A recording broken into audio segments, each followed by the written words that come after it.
আজ একটি গল্প বলতে তোমাদের কাছে এলাম। গল্পটা আমার সঙ্গে একটি মেয়ের খুবই ভালো বন্ধুত্ব হয়েছিল এবং সেই বন্ধুত্বটা আজকের না, সেই বন্ধুত্বটা হয়েছিল গত ২ বছর আগে। এবং এই গল্পটা বলার একটা কারণ বলে নিই, তারপরে আমি একটা জিনিস দেখাবো আপনাদের। অবশ্যই আমি তাকে ভুলতে পারিনি, কিন্তু সে আমাকে ভুলে গিয়েছে। অবশ্যই সেই মেয়েটিকে মনে করতেও চাই না। এই ভিডিওটা করার একটা কারণ আপনাদের বলে রাখি আগেই, যে স্মৃতি খারাপ হোক বা ভালো হোক, সেটাকে বয়ে নিয়ে এগিয়ে চলতে নেই, সেটাকে একটা সময় পর ছেড়ে দিতে হয়। সেই কারণেই আজকের এই ভিডিও।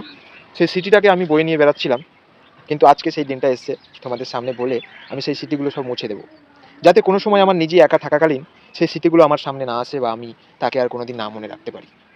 অবশ্যই একটা বন্ধু, ভালো বন্ধু ছিল, এবং সেই মেয়েটি কলেজ লাইফে আমার সঙ্গে পরিচয় হয়েছিল।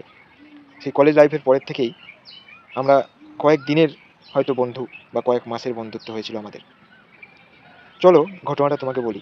কলেজ লাইফে যখন প্রথম জয়েন করেছিলাম তখনকার পরিচয়।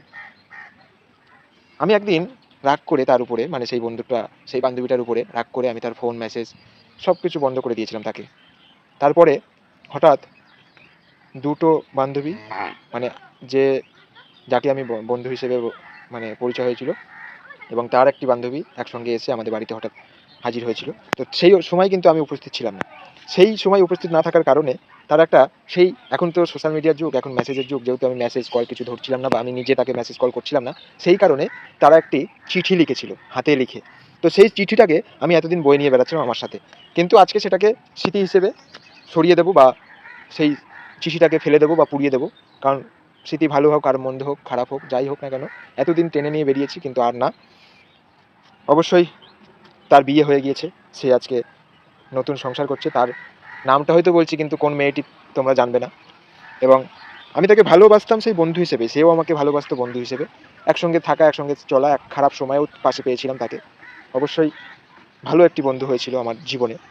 তারপরে কোনো মেয়ে ওই রকম বন্ধু, মানে সবার সঙ্গে কথা বলেছি, সবার সঙ্গে মিশেছি, কিন্তু সেই রকম বন্ধুত্ব আমার কোনোদিন হয়নি। চলো কি মেসেজ, মানে কি চিঠিতে লেখা ছিল সেটা একটু পড়ে শোনাবো তোমাদের। প্রিয়, এই যে শোনো, কি ভেবেছিস আজকে বাড়িতে নেই তাই দেখা পাইনি? কিন্তু শোন, এই আমরা আবার আসবো, তৈরি থাকিস। পালিয়ে আর যাবি কোথায়? তুই ফোন তুলছিস না, কথা বলছিস না, কিন্তু শোন, পৃথিবীটা গোল। আবার কোনো এক সময়, কোনো এক জায়গায় ঠিক দেখা হবে, কোনো এক গল্পের মোড়ে। তুই আমাদের পিছন কোনো দিন ছাড়বি না, আর আমরাও কোনো